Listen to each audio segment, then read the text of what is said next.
Hello students, welcome back to environment hub. मेरा नाम है राखी त्यागी और जो आज हम टॉपिक पढ़ेंगे वो है ओशन एसिडिफिकेशन। ये टॉपिक जो है आपका यूजीसी नेट एनवायरमेंटल साइंसेज में आता है एग्जाम में, और यूपीएससी का जो एग्ज़ाम होता है, प्रीलिमिनरी जो एग्ज़ाम होता है, उसके अंदर भी इससे क्वेश्चंस बनते हैं। तो दोनों के हिसाब से काफ़ी अच्छा टॉपिक है। और भी जो एग्जाम्स रिलेटेड होते हैं एनवायरमेंट साइंस से, तो वहाँ पे आपको इससे क्वेश्चंस मिल जाएंगे। तो बहुत छोटा सा टॉपिक है लेकिन बहुत इंटरेस्टिंग, और हम इसको बहुत मोस्ट इम्पोर्टेंट टॉपिक भी बोल सकते हैं। ठीक है, तो चलिए वीडियो को लास्ट तक देखना और चैनल को सब्सक्राइब कर देना, सो दैट कि आपको फर्दर जो भी वीडियोस हम अपलोड करें उसका नोटिफिकेशन टाइमली मिल जाए। तो चलिए स्टार्ट करते हैं। सबसे पहले ocean acidification. Okay, I hope आपको ये इमेज क्लियर होगी। तो देखो, ओशन एसिडिफिकेशन होता क्या है? एसिडिफिकेशन से ही हमें समझ आ रहा है कि क्या चीज़ होगी इसके अंदर। ऑब्वियसली कुछ ऐसा होगा कि जो आपका ओशन है उसके अंदर एसिडिटी इंक्रीज हो रही होगी। ठीक है, तो इसके हम मतलब काफ़ी हार्मफुल इम्पैक्ट्स भी होते हैं, तो वो सारी चीज़ें भी हमें देखनी है। तो अगर हम एसिडिटी एंड बेसिसिटी की बात करें, तो मैं आपको, अगर आप सभी को पता हो, एक स्केल होता है, तो मैं यहाँ से थोड़ा सा कलर चेंज कर लेती हूँ। जो पीएच स्केल होता है, अगर हम उस पर बात करें, तो जो 7 पीएच होता है दैट इज न्यूट्रल। सभी को पता है, ये चीज़ सभी ने पढ़ी हुई है। उसके बाद अगर हम इधर राइट हैंड साइड जाते हैं, ठीक है, ये 14 की तरफ जाते हैं, तो क्या होगा? बेसिक होगा। अगर हम इधर जाते हैं लेफ्ट हैंड साइड, जितना अगर मैं यहाँ पे बोलूँ 6 हो गया, 5 हो गया, तो ये होगा आपका एसिडिक। तो जितना ज़्यादा पीएच इंक्रीज होगा, पीएच इंक्रीज का मतलब होता है बेसिक होने। इसमें स्टूडेंट्स काफ़ी कंफ्यूज रहते हैं। अगर उनसे सडनली कोई पूछ ले कि पीएच इंक्रीज का मतलब क्या होता है, तो उन्हें लगता है कि एसिडिटी। ठीक है, तो यहाँ पे क्या है, अगर पीएच इंक्रीज होगा तो इट मीन्स वो बेसिक होगा, और अगर पीएच डिक्रीज होगा तो एसिडिक होगा। तो सेम चीज़ यहाँ पे भी है जो हमें इसमें पढ़नी है। तो इसके बहुत सारे रीजंस होते हैं जो हमें यहाँ पे पढ़ने हैं। तो सबसे पहला जो रीज़न है दैट इज कि CO2 की कंसंट्रेशन से क्या इफेक्ट हो रहा है। अब देखो, जो एटमॉस्फेयर में जो CO2 प्रेजेंट है उसका डिसोल्यूशन होता है किसमें? ओशन के अंदर। वो डिसोल्यूशन कैसे होता है, क्या कुछ रिएक्शंस होती है, वही पूरी कहानी है इसकी ओशन एसिडिफिकेशन की। इसको आप 1 बाय 1 रिएक्शन के थ्रू समझेंगे तो आपको इजीली क्लियर हो जाएंगी चीज़ें। ठीक है, तो देखो यहाँ पे ये पीएच बनाया हुआ है, पीएच स्केल आप लोगों को दिख रहा है। ठीक है, तो देखो यहाँ से एटमॉस्फेयर की कंसंट्रेशन आ रही है। ये हम एक बात कर रहे हैं जब नॉर्मल कंडीशन में, ठीक है, कि नॉर्मल कंडीशन में क्या कुछ होता है और ओशन एसिडिफिकेशन की कंडीशन में क्या होता है। तो देखो, नॉर्मल कंडीशन में आपका क्या चल रहा है कि CO2 का कंसंट्रेशन नॉर्मल है। उसके बाद CO2 का डिसोल्यूशन हुआ कहाँ पे? इसके अंदर, वाटर के अंदर। तो यहाँ पे रिएक्शन होगी CO2 प्लस H2। ठीक है, तो ये रिएक्शन होगी और इससे बनेगा आपका H2CO3। H2CO3 क्या होता है? That is carbonic acid. अब एसिड बन गया तो मतलब क्या हो गया कि एसिडिफिकेशन। ठीक है, तो उसके बाद इसका फर्दर डिसोल्यूशन होगा। इसका मैं अगर देखूं यहाँ पे, तो फर्दर डिसोल्यूशन होगा इसका H positive plus HCO3 negative. अब ये H पॉजिटिव क्या है? आपका हाइड्रोजन आयन है, फ्री हाइड्रोजन आयन है। एंड आपका ये HCO3 नेगेटिव क्या है? That is bicarbonate. अब आपको ये कार्बन डाइऑक्साइड की जितनी भी स्पीशीज है, इनके नाम भी आपको याद रखने की। कार्बोनेट किसको बोलते हैं, कार्बोनिक एसिड क्या होता है, एंड बाइकार्बोनेट क्या होता है, क्योंकि कई बार एग्जाम में इसी से क्वेश्चन आ जाता है और बच्चों को कंफ्यूजन हो जाता है। ठीक है, तो आई होप आपको ये क्लियर है कि ये आपका क्या है? बाइकार्बोनेट। अब इस बाइकार्बोनेट का फर्दर डिसोल्यूशन होगा किसमें? Hydrogen ion plus CO3 negative. ठीक है, अब ये CO3 नेगेटिव क्या है? That is carbonate ion. अब ये जो कार्बोनेट आयन यहाँ पे बने हैं, यही मेन चीज़ है जिससे कि जो शेल फॉर्मेशन होता है ना, जो बहुत सारे ऑर्गेनिज्म प्रेजेंट होते हैं, जो शेल आप लोगों ने देखा भी होगा, तो शेल का फॉर्मेशन इसी कार्बोनेट से होता है। इस कार्बोनेट को यूज़ करके, क्योंकि ओशन के अंदर ऑलरेडी सॉल्ट प्रेजेंट है, कैल्शियम प्रेजेंट है, तो उसको यूज़ करके यहाँ पे जो इनका शेल होता है that is made up of CaCO3, calcium carbonate. अब देखो, जो शेल फॉर्मेशन वाले जो ऑर्गेनिजम्स होते हैं, ये भी दो तरीके के ऑर्गेनिज्म होते हैं। अगर हम देखें तो एक होता है कैल्साइट और एक होता है एर्गोनाइट। ठीक है, दोनों ही कैल्शियम कार्बोनेट के बने हैं, लेकिन इनका कैल्साइट का क्या होता है? आपका हार्ड शेल होता है। ये आप चीज़ याद रखना, क्योंकि इससे भी क्वेश्चन एग्जाम में पूछ लेते हैं कई बार। और इसका होगा आपका सॉफ्ट शेल। ठीक है, हार्ड बने दोनों ही कैल्शियम कार्बोनेट के होते हैं, इसमें कोई कंफ्यूजन वाली बात नहीं है। तो जो नॉर्मल कंडीशन में चीज़ें चल रही थी कि हाँ CO2 आ रही थी, क्योंकि हमें पता है कि आजकल CO2 का concentration day by day increase होता जा रहा है ना। जो हम बोल रहे हैं कि जिसको मतलब ग्लोबल वार्मिंग, ये सारी चीज़ें जो क्लाइमेट चेंज की CO2 का कंसंट्रेशन अगर हम प्री इंडस्ट्रियल एरा से बात करें तो ऑलमोस्ट डबल हो चुका है। तो ये सारी चीज़ें बन रही थी। पहले कार्बोनिक एसिड बना, कार्बोनिक एसिड का फर्दर डिसोल्यूशन हुआ, एक हाइड्रोजन आयन और बाइकार्बोनेट, फिर उसका फर्दर डिसोल्यूशन हुआ, अगेन एक हाइड्रोजन आयन और क्या बना आपका यहाँ पे कार्बोनेट आयन। तो अब आपने यहाँ पे देखा कि ऑलरेडी जब नॉर्मल कंडीशन में भी क्या है, 2 हाइड्रोजन आयन यहाँ पे बन रहे थे, ठीक है। बट ये पूरा का पूरा साइक्लिक रिएक्शन होती है, तो इससे ओशन की एसिडिटी इतनी ज़्यादा इंक्रीज नहीं होती है। क्यों? क्योंकि ये सारे मिनिमल अमाउंट में होते हैं और ये मैंने देखा है ना यहाँ पे कि ये रिवर्सिबल रिएक्शन है, ठीक है। ये रिवर्सिबल रिएक्शन चलती है तो इससे कोई फर्क नहीं पड़ता है। लेकिन अगर हम बात करें तो यहाँ पे लिखा है projected increase acidity. Increase acidity मतलब कि अब क्या है कि हाइड्रोजन आयन की कंसंट्रेशन, क्योंकि जब भी एसिडिक कंडीशन होती है वो मेनली हाइड्रोजन आयन की कंसंट्रेशन जब इंक्रीज हो जाती है उसकी वजह से होती है हमेशा, ठीक है। तो हम इसको यहाँ से थोड़ा सा हटा देंगे सो दैट कि आपको ये अच्छे से विजिबल हो जाए, ओके। तो यहाँ पे देखिए आप लोग डायग्राम में, यहाँ पे देखो pH आप देख रहे हो ना कि ये सी वाटर का pH दिखा रखा है, इधर भी आपका सी वाटर का pH दिखाया हुआ है। अब और ज़्यादा एसिडिटी इंक्रीज हो गई तो हमने देखा कि यहाँ पे highest concentration of atmospheric CO2 की कंसंट्रेशन इंक्रीज कर दी। यहाँ पे CO2 का एक मॉलिक्यूल था, लेकिन वहीं यहाँ पे CO2 के 3 मॉलिक्यूल हैं, ठीक है। 3 मॉलिक्यूल होने की वजह से क्या होगा कि अगर आप ज़्यादा CO2 डिसॉल्व करोगे तो ज़्यादा कार्बोनिक एसिड का फॉर्मेशन होगा, उससे फिर फर्दर डिसोल्यूशन होकर ज़्यादा हाइड्रोजन आयन आपके यहाँ पे बनेंगे और उससे फिर आपका क्या, यहाँ पे बाइकार्बोनेट बन रहा था तो ऑब्वियसली उसका भी क्या होगा, ज़्यादा उससे फिर हाइड्रोजन आयन की कंसंट्रेशन इंक्रीज होगी, ठीक है। तो हाइड्रोजन आयन की कंसंट्रेशन अगर इंक्रीज हुई यहाँ पे, ये अगर इस तरीके से बना CO3 2 नेगेटिव, तो इससे क्या होगा कि अब देखो जो ये वापस जो रिएक्शन बनती है, ठीक है, जो वापस ये H3O नेगेटिव होता है, जब ओशन एसिडिफिकेशन होता है तो जब हाइड्रोजन आयन की कंसंट्रेशन ज़्यादा हो जाएगी तो वो ज़्यादा जल्दी रिएक्ट करेंगे इसके साथ और वापस से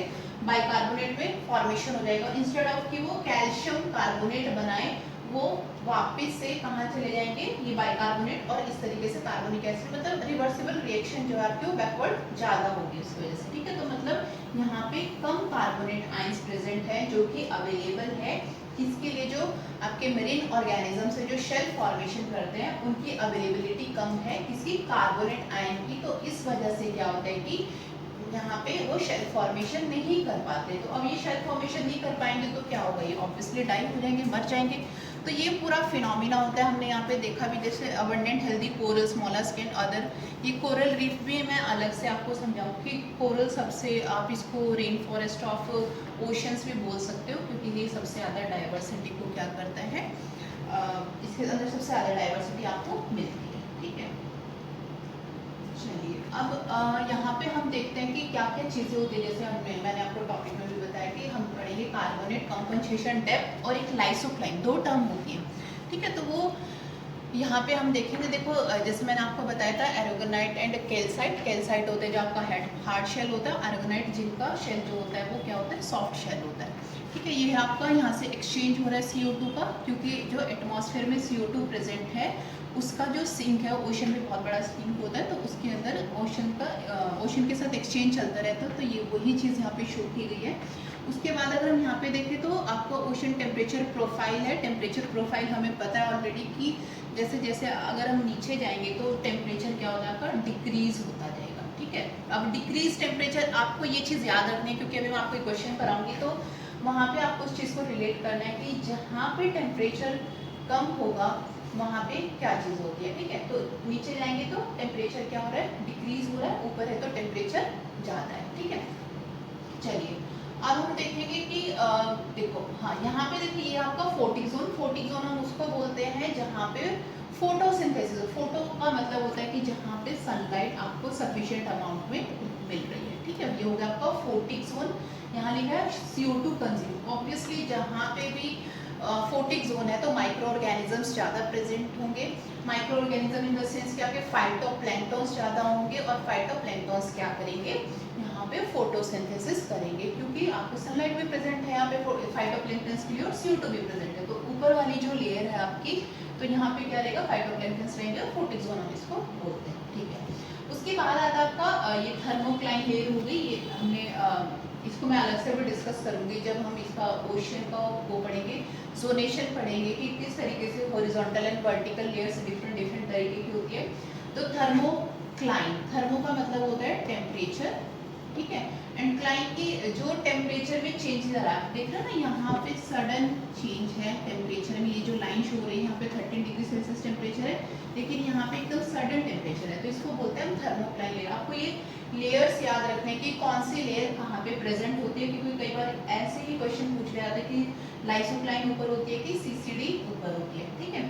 तो उसके बाद आता है यहाँ पे एक आएगा सैचुरेशन डेप्थ। सैचुरेशन डेप्थ का मतलब है कि जहाँ पे कि इसका डिसोल्यूशन क्या बोलते हैं इसको, कार्बोनेट का, कैल्शियम कार्बोनेट का डिसोल्यूशन और फॉर्मेशन दोनों क्या रहेंगे, एकदम इक्वल अमाउंट में रहेंगे, तो उसी को हम बोलेंगे सैचुरेशन डेप्थ, ठीक है। नीचे आपका क्या रहेगा, ये है आपका लाइसोक्लाइन, जहाँ पे मतलब सबसे ज़्यादा जो डिसोल्यूशन होता है, और इसके बाद जो है आपका कार्बोनेट का एकदम मतलब डिमिनिशिंग का मतलब कि थोड़ा कार्बोनेट मिलेगा आपको, जो कार्बोनेट की जो अमाउंट रहेगी, कार्बोनेट की बात करें हम यहाँ पे, ठीक है, CO3 2 नेगेटिव की, तो यहाँ पे उसकी अमाउंट लाइसोक्लाइन की कम हो गई है। बट इसके बाद आएगी आपकी कार्बोनेट कंपनसेशन डेप्थ मतलब CCD, और इसके नीचे आपको कोई भी कार्बोनेट का एक्यूमुलेशन नहीं मिलेगा, ठीक है। तो ये आपका बेथिल ओशन फ्लोर, ये आपको मैं अलग से भी डिस्कस करूंगी, ठीक है। तो उसके बाद ठीक है, ये नो कार्बोनेट कंपनसेशन, ये बेथिल ओशन फ्लोर है। बेथिल ओशन फ्लोर मतलब कि एकदम जो नीचे ओशन फ्लोर रहेगा, ये ठीक है। तो ये सारी चीज़ हो गई। अब यहाँ पे देखो कोई कार्बोनेट एक्यूमुलेशन नहीं है, क्योंकि यहाँ पे अच्छा ये टेम्परेचर मैंने आपको बताया कि जैसे जैसे हम नीचे जाते हैं तो टेम्परेचर क्या होता है, डिक्रीज होता है। डिक्रीज मतलब ठंडा टेम्परेचर। और हमें पता है कि जो CO2 का जो सॉल्युबिलिटी होती है ना, जहाँ कम टेम्परेचर होगा CO2 की सॉल्युबिलिटी वहाँ पे ज़्यादा होगी। अब CO2 की सॉल्युबिलिटी जहाँ पे ज़्यादा होगी तो ऑब्वियसली वहाँ पे क्या होगा कि आपका कार्बोनेट का फॉर्मेशन नहीं हो पाएगा, ठीक है, डिसोल्यूशन ज़्यादा रहेगा वहाँ पे। ये चीज़ आपको याद रखनी है। इस समय अभी आपको क्वेश्चन कराऊंगी तो आपको और भी अच्छे से ये चीज़ समझ आएगी। अब आपको ये लाइन मतलब ये जो लेयर्स है, लाइसोक्लाइन, CCD एंड ये सैचुरेशन डेप्थ क्या होती है, और ये फोटिक जोन, इससे नीचे सारा एक फोटिक जोन होता है, जहाँ पे सनलाइट प्रॉपर मतलब सफिशिएंट अमाउंट में नहीं पहुँचती है कि फोटोसिंथेसिस कर पाए फाइटोप्लैंक्टन्स, ठीक है। तो ये सारी चीज़ें हमने इस स्लाइड में डिस्कस कर ली। आई होप आपको ये क्लियर है। चलिए तो हम चलते हैं आगे, ठीक है। ये थोड़ा सा ब्लर है बट मैं इसको अभी बना देती हूँ। तो देखो यहाँ पे ये ओरिजिनल है मतलब, और ये है रेज्ड लाइसोक्लाइन। अब ये डिफरेंस किन चीज़ों में, हम ये थोड़ा सा देख लेते हैं, ठीक है। तो चलिए ये आपका यहाँ पे इस तरीके से बना हुआ है, ये अबाइसल है, ये ओशन फ्लोर की बात हो रही है, ठीक है। उसके बाद ये CCD है, कार्बोनेट कंपनसेशन डेप्थ, ये लाइसोक्लाइन जैसे अभी हमने देखी थी, ठीक है। और ये आपकी सैचुरेशन डेप्थ, क्योंकि सैचुरेशन लेयर ऊपर थी, मैंने लास्ट स्लाइड में भी आपको बताया था। यहाँ पे आपका कॉन्टिनेंटल शेल्फ, ठीक है, और यहाँ पे है ये कार्बोनेट रिच एरिया है, ठीक है। ऊपर कार्बोनेट रिच मतलब कार्बोनेट ऊपर ज़्यादा रहेगा, जो भी कार्बोनेट से जो शेल फॉर्मेशन करते हैं माइक्रो ऑर्गेनिजम्स, वो भी आपको ऊपर मिलेंगे, ठीक है। नीचे और यहाँ पे सैचुरेशन डेप्थ का क्या मतलब था, जहाँ पे दोनों का रेट क्या होता है, सेम हो जाता है। ये हो गया लाइसोक्लाइन। तो ये देखो इस तरीके से यहाँ पे तीनों लेयर प्रेजेंट है। अब रेज्ड लाइसोक्लाइन का मतलब क्या है कि इनकी जो डेप्थ है वो इंक्रीज हो गई, सॉरी डिक्रीज हो गई है, ठीक है। मतलब ये आपको ऊपर मिलेगी। यहाँ पे देखो क्या है, CCD1 यहाँ पे, CCD1 यहाँ पे ऊपर शिफ्ट हो गई। लाइसोक्लाइन अगर हम देखें तो लाइसोक्लाइन यहाँ पे है, और CCD2 यहाँ पे मिलेगी आपको। ये कार्बन कंपनसेशन डेप्थ 2 है, ये CCD2 है, ठीक है। तो ये दोनों की दोनों ये नीचे यहाँ पे थी, लेकिन ये यहाँ पे शिफ्ट हो गई। तो इसका शिफ्टिंग का भी क्या मतलब है, क्यों शिफ्ट हुई है ये, क्योंकि यहाँ पे CO2 का कंसंट्रेशन इंक्रीज कर दिया है। तो जो डिसोल्यूशन नीचे हो रहा था पहले डेप्थ में जाके, अब वो डिसोल्यूशन ऊपर की साइड ही हो रहा है। अब वो इतना ज्यादा डेप्थ उसको नहीं मिल रही है, तो डिक्रीज होती है, ठीक है। तो इसको हम बोलते हैं लाइसोक्लाइन कि डेप्थ को में चेंजेस क्या है। ये डेप्थ 1 है, ये डेप्थ 2 है। कार्बोनेट रिच एरिया आपको यहाँ पे मिलेगा, ठीक है। एंड ये यहाँ पे एकदम कार्बोनेट एब्सेंट रहेगा, ये अबाइसल लेयर रहेगी। तो यहाँ पे देखो ये डेप्थ में आपको चेंजेस दिख रहे हैं कि इतना चेंज यहाँ पे आ गया है, ठीक है। तो आई होप आपको ये चीज़ें क्लियर है कि किस वजह से यहाँ पे इंक्रीज हुआ है। तो ये जो पूरा इंक्रीज एंड डिक्रीज होता है, ये कार्बोनेट कंपनसेशन डेप्थ के ऊपर सबसे ज़्यादा इफेक्ट पड़ता है। वो इसलिए पड़ता है क्योंकि CO2 की concentration day by day increase होती जा रही है, तो उसकी वजह से ये सारी चीज़ें होती जा रही हैं, ठीक है। तो अभी हम एक क्वेश्चन करते हैं। तो अभी जो एग्ज़ाम हुआ था ना आप लोग का, इसका UGC का, तो उसमें क्वेश्चन आया था। तो वो क्वेश्चन मैं यहाँ पे नोट डाउन करूँगी, तो आप लोग उसका आंसर मुझे कमेंट सेक्शन में बताएंगे। That is the question, carbonate compensation depth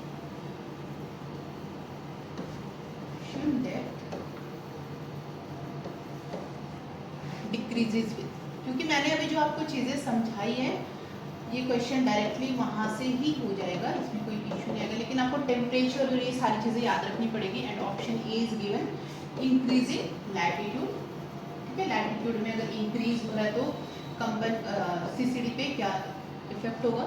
B option आपको दिया है, इंक्रीजिंग लॉन्गिट्यूड, क्या लॉन्गिट्यूड का कोई इफेक्ट होता है। Longitude, okay. आई होप आप सभी ने ये क्वेश्चन किया भी होगा अगर आप प्रिपरेशन कर रहे हो एग्जाम के लिए।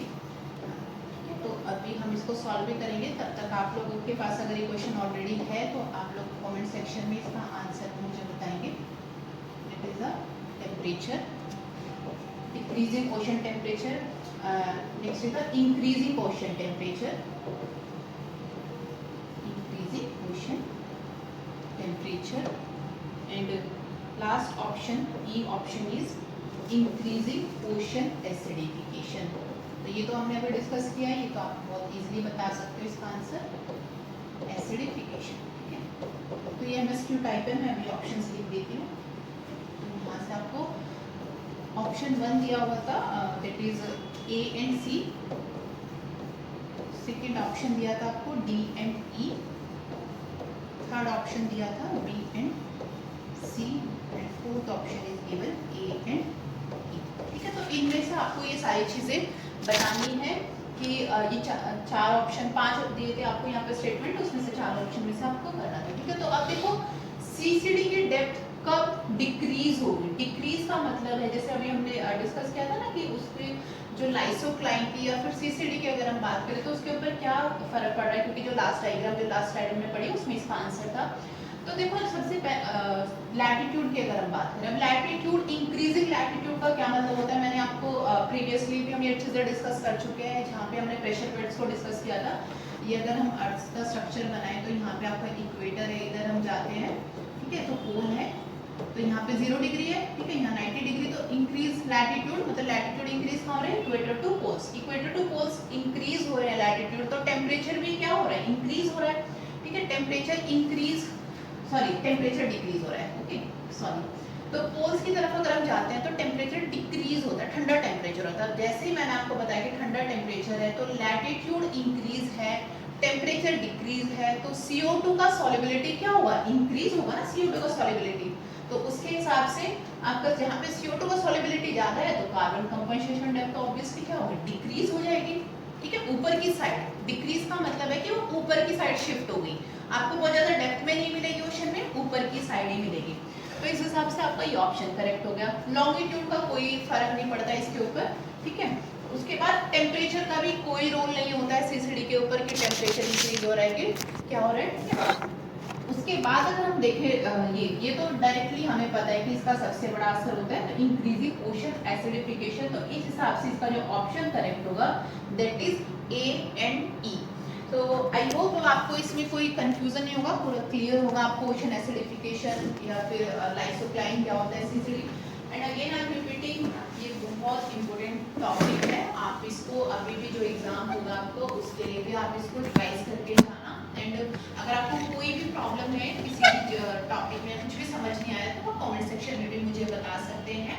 एंड चलिए मिलते हैं नेक्स्ट वीडियो में एक अच्छे और नए टॉपिक के साथ। तब तक के लिए थैंक यू, पढ़ते रहिए, आगे बढ़ते रहिए।